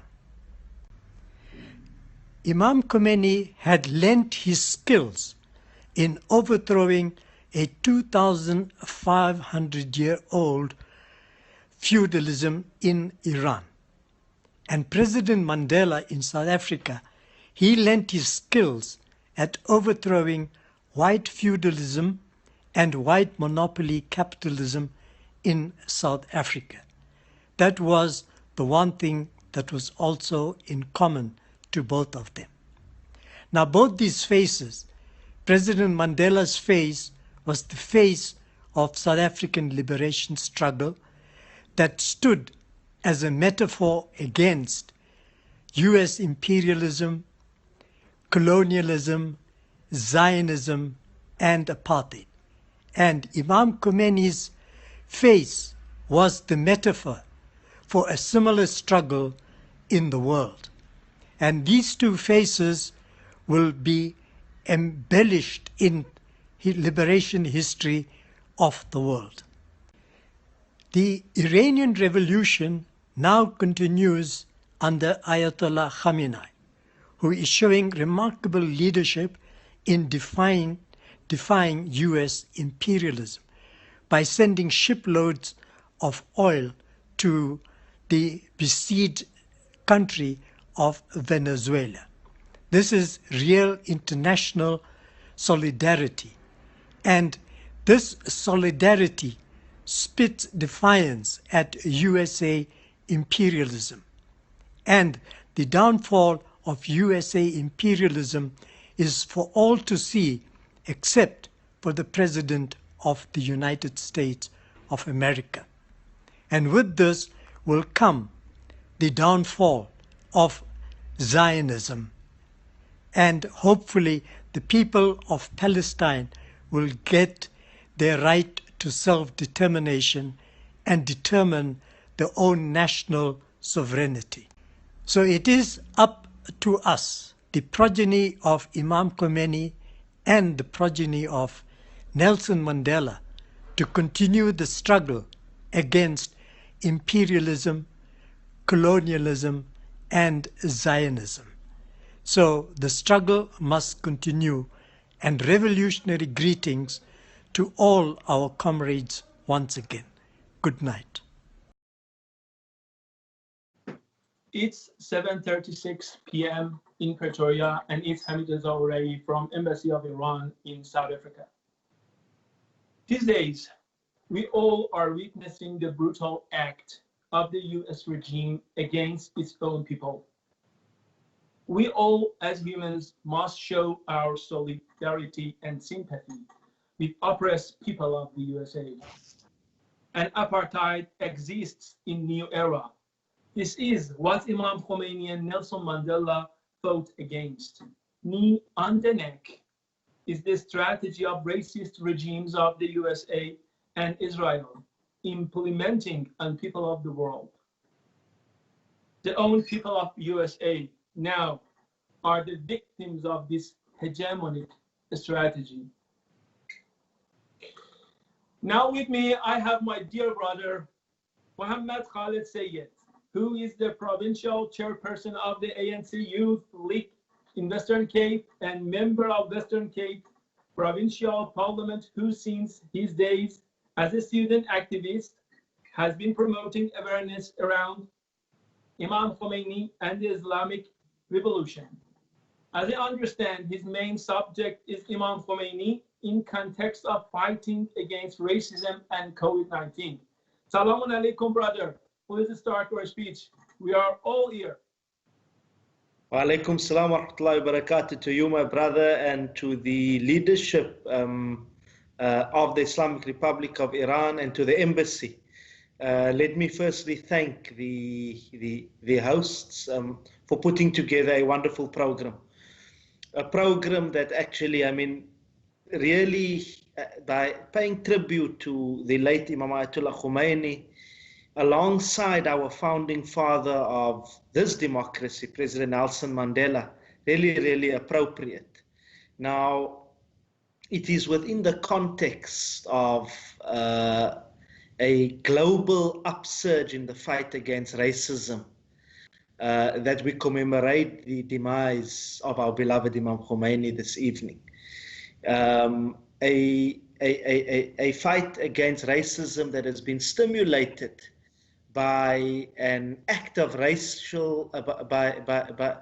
an act of murder, actually, by police officers in the United States, a country that has always claimed to be the bastion of freedom, the bastion of democracy, and a major aggressor against the Islamic Republic of Iran and an enemy of the revolution in Iran. Now, this particular opposition against what we've seen in the USA, we've seen it manifesting itself throughout the globe.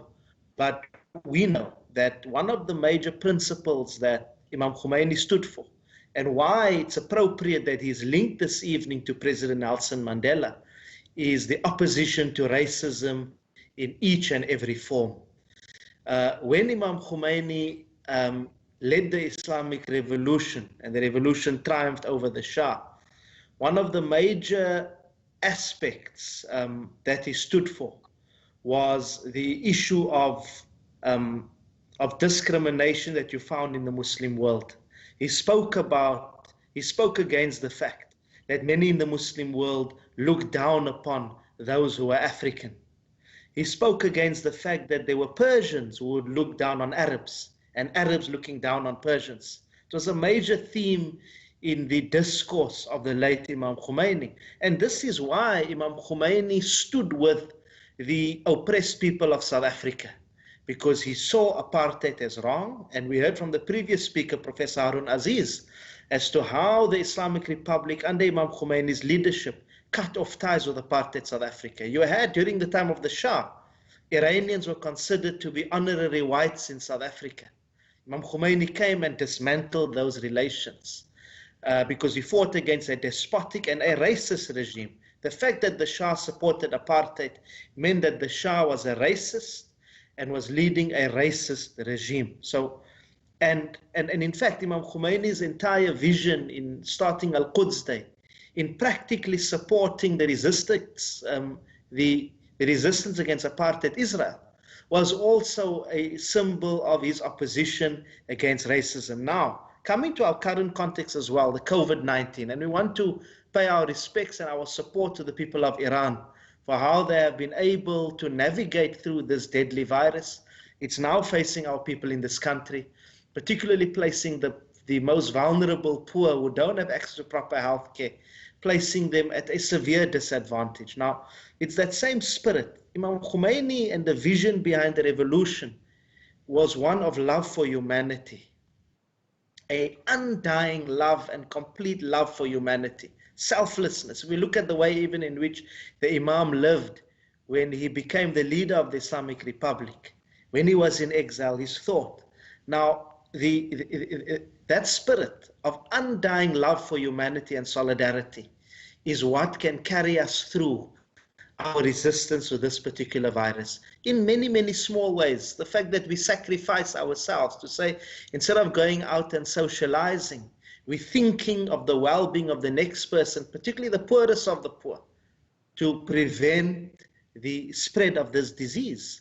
And it is within that context also that COVID-19, within the spirit of Imam Khomeini's fight against imperialism and his fight for a more just world, that COVID-19 presents us with an opportunity to actually build a more equal and a more just world.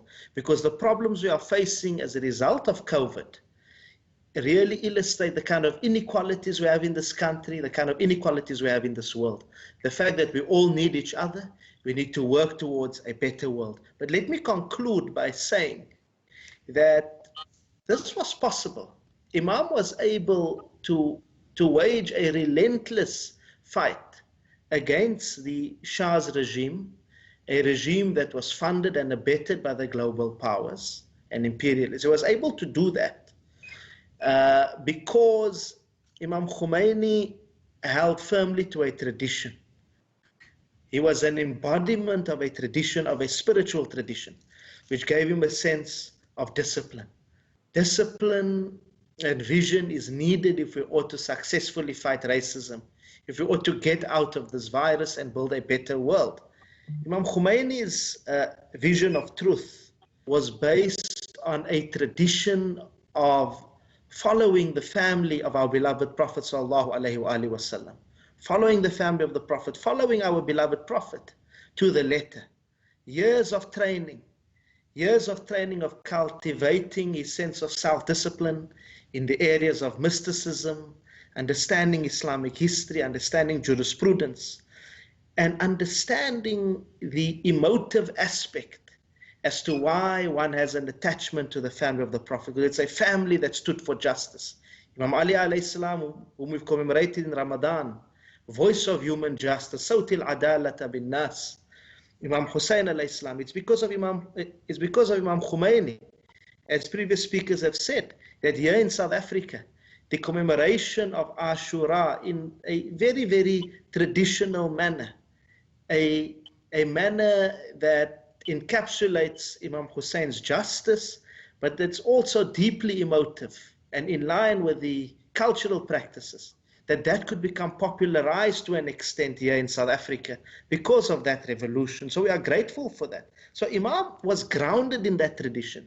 Because of that particular grounding and spirituality, he was then able to unite the camp of the oppressed people, regardless of religion, regardless of their political views, and stand up against pettiness. In fact, Imam said, do not keep saying unity, unity, but then not go after it in your practical actions. So it's a lesson to us, even us who claim to be those who support Imam Khomeini, those who even are attached to the spiritual tradition that Imam Khomeini was grounded in, the tradition of Ahlul Bayt and Imam Hussein alayhi salam, to follow that particular tradition in not being petty, not having a Kharijite mentality, those who fought Imam Ali alayhi salam, those who actually fought Imam Khomeini from outside, not to have that mentality of it's my way or the highway, to do away with a linear thinking.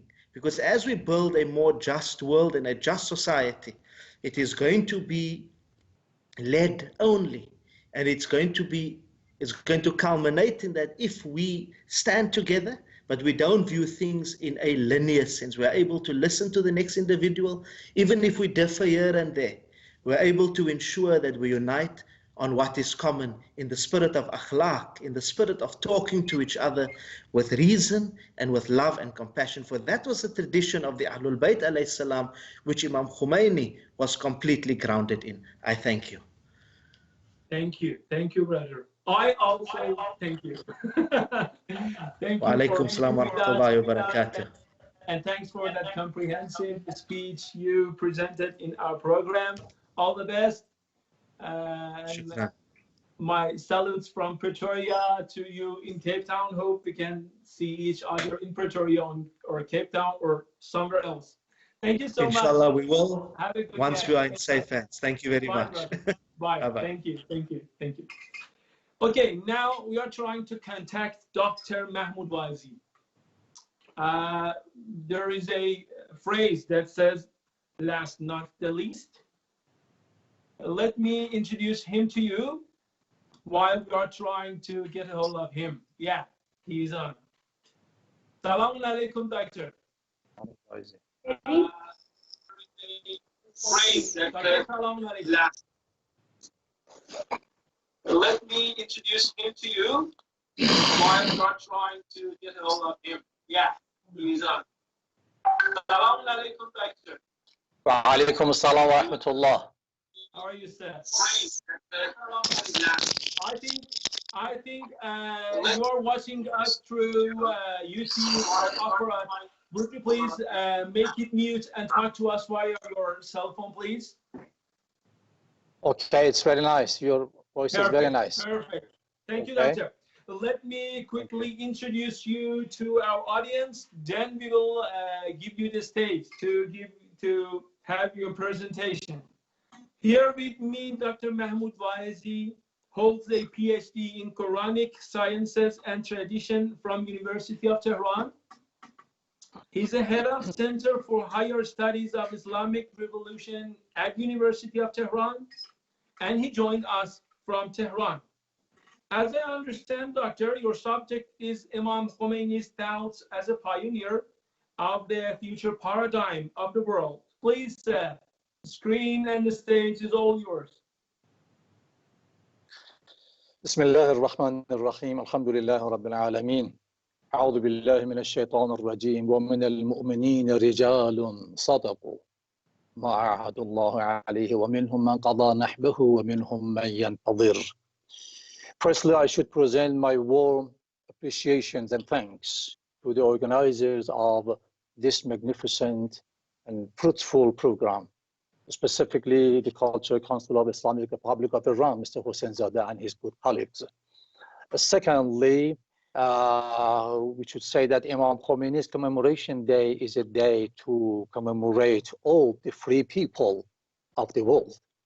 It's the day of commemoration of the great hero of Africa, Nelson Mandela.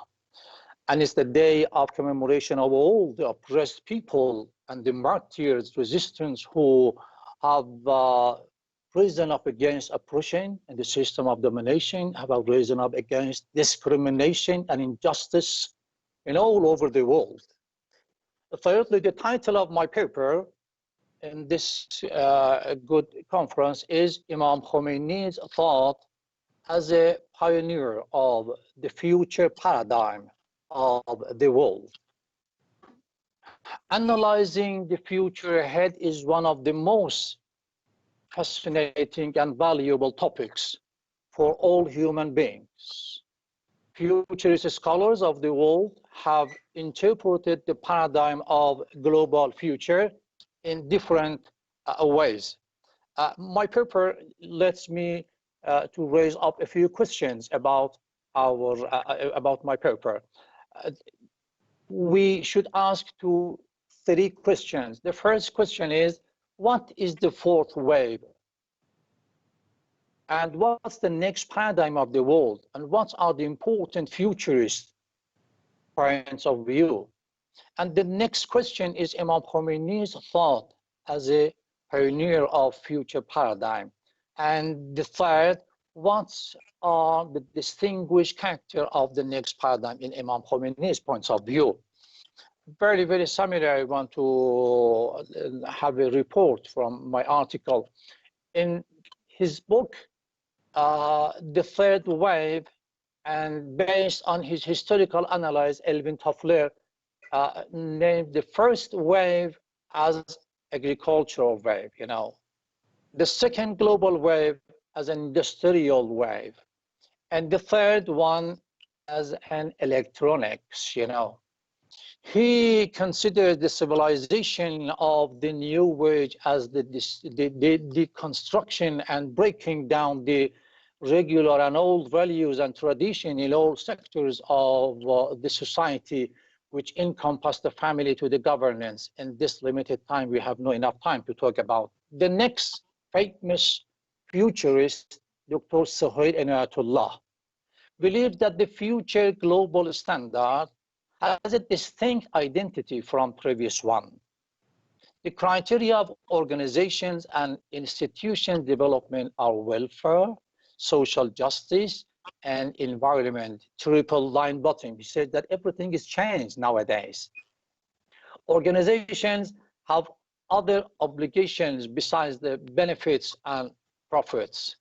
And it's because of beneficiaries changes, not because of the generosity of companies or institutions and organizations. It's very important.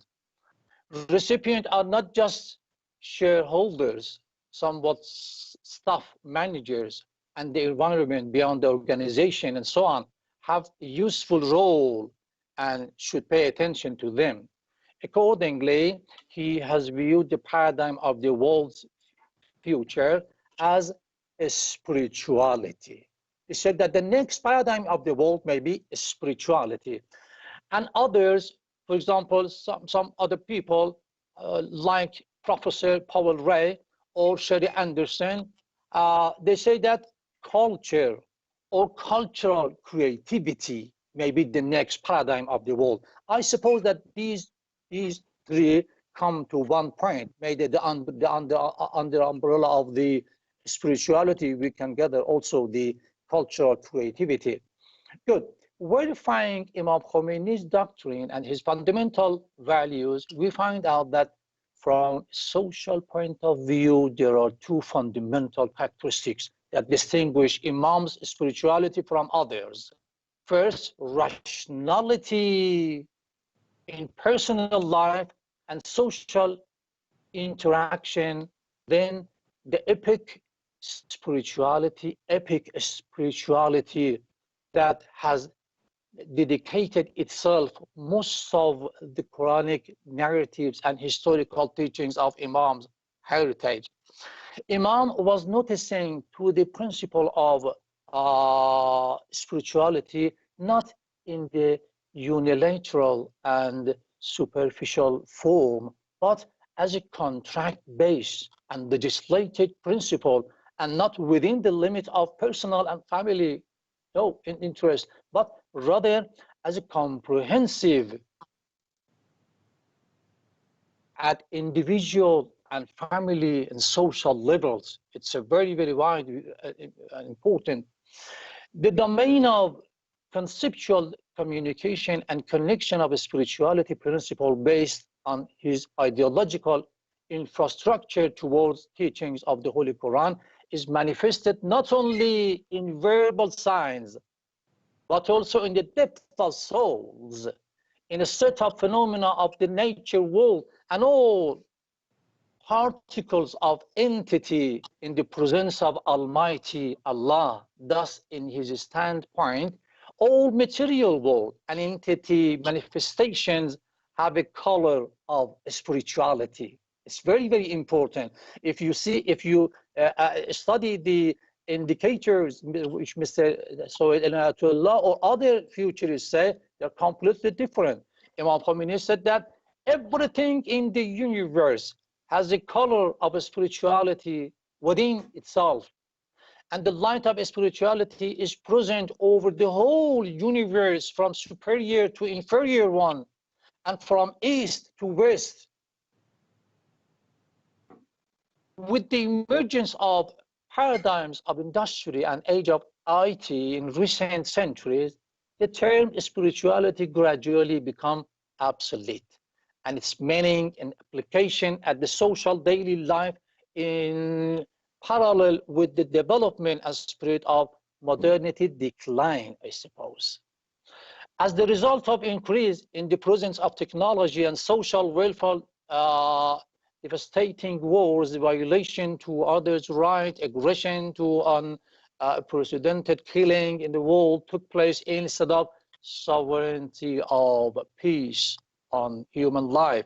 Today's human, more than any other time in the past, feel a gap of concept, spirituality. Of course, global public welcome to this valuable concept has made a situation in the present age in which spirituality as a highly welcome term find many advocates and the dealers of the world policies and colonization do not ignore the fabricate a fake substitute for this title. It's very important to distort it within certain fulfillment frameworks to serve their inhuman objectives. as well as Anderson said, we should distinguish between real spirituality and further spirituality. It's very important. Spirituality, yes, it's a word. Everyone may use this word, but it's important to realize, to distinguish between real one and the false one. We can categorize and we can summarize the Imam Khomeini's indicator and character of spirituality like this. Imam Khomeini's belief that, Imam Khomeini's point of view is that building spirituality and inner affairs on the background of rationality and keeping away from superstitious prevailing among the followers of other climate schools. It's the first one. So spirituality is important, and maybe the next paradigm of the world that is based on rationality. It's very, very important. The second one, God-centeredness and absolution in all aspects of the entity. And the third one, justice-centeredness, fighting against suppression and content combat against the claimants of force and deception in all social, political, and cultural senses. And the fourth one, simplicity and contentment in individual life and social behaviors, in particular at the time of undertaking social responsibility. It's very, very important for responsible people. And the fifth one, having no exception in lieu of presenting services and social untiring efforts. Special attention in all affairs towards the unitary creator and divine essence, which is the sum of all goodness, optimism towards a clear and flourishing future full of welfare, peace and public tranquility, lofty ethical and human values and attributes in relation with self, others, and absolute essence.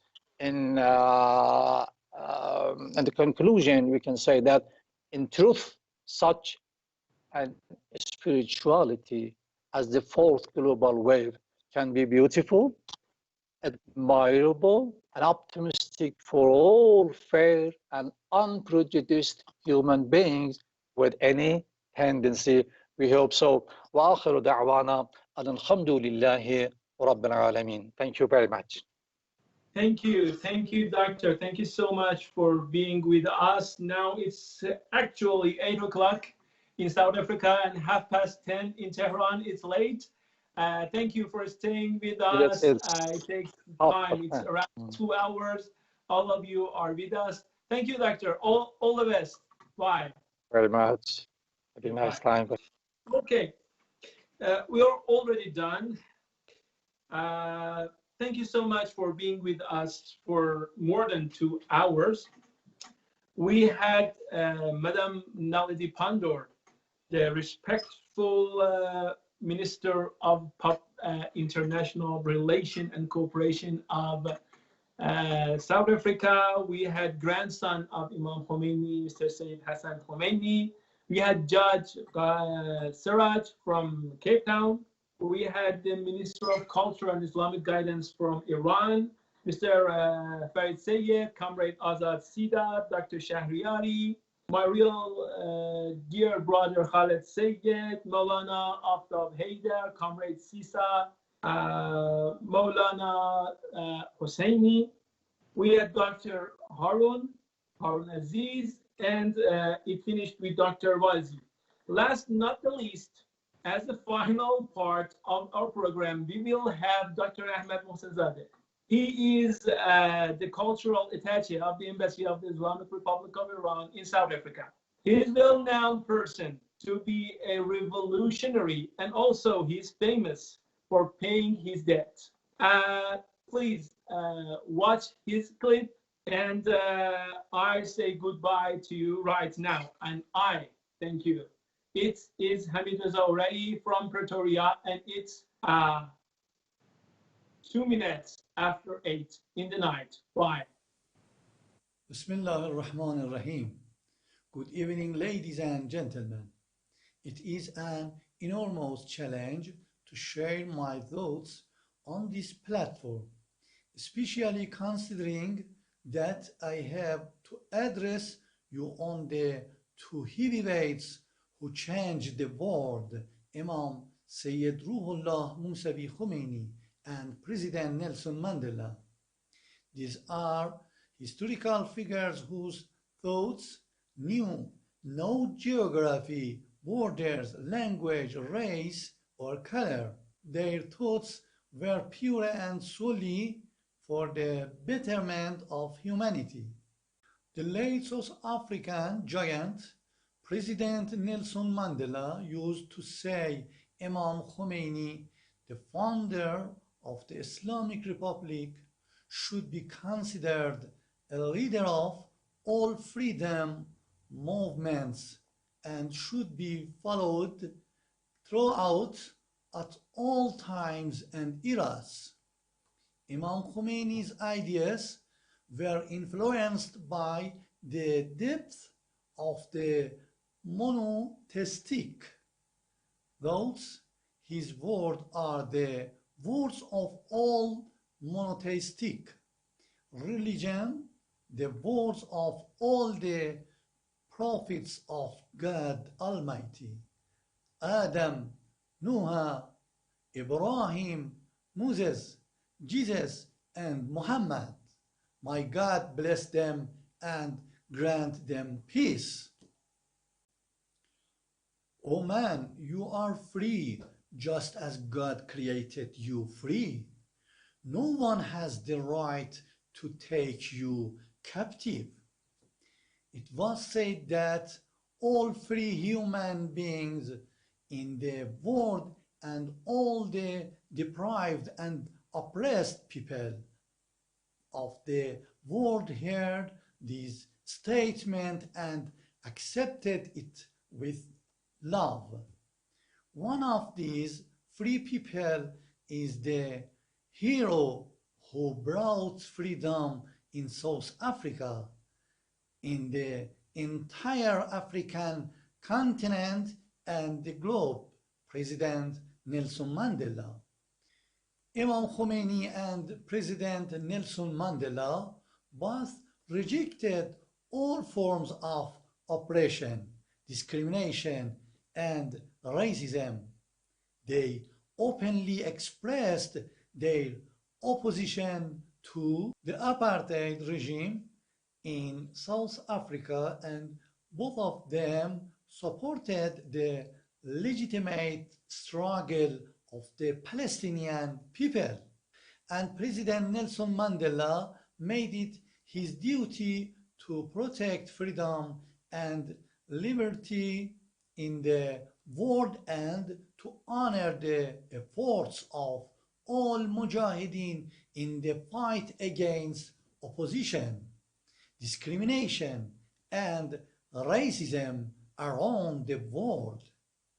Imam Khomeini brought back morality which was almost lost under the previous regime, became a champion of human rights, especially women and children's rights. I am sure that the Iranian nation will agree with me when I say our victory against the world's so-called superpower was due to Imam Khomeini's leadership and our belief in his ideas. And it is for this reason that we can refer to Imam Khomeini as the defender of the world's oppressed people. It is because of his ideas that we were among the most outspoken Middle Eastern countries in condemning apartheid. When he came into power, the cut ties with the apartheid regime of South Africa and vowed not to establish ties with South Africa until apartheid has been completely dismantled. That is why when President Nelson Mandela visited Iran in 1992, he said, "We are here to thank the Iranian government and nation for their support in our struggle against apartheid. I hope that we will keep their ideas alive." Ladies and gentlemen, I thank you.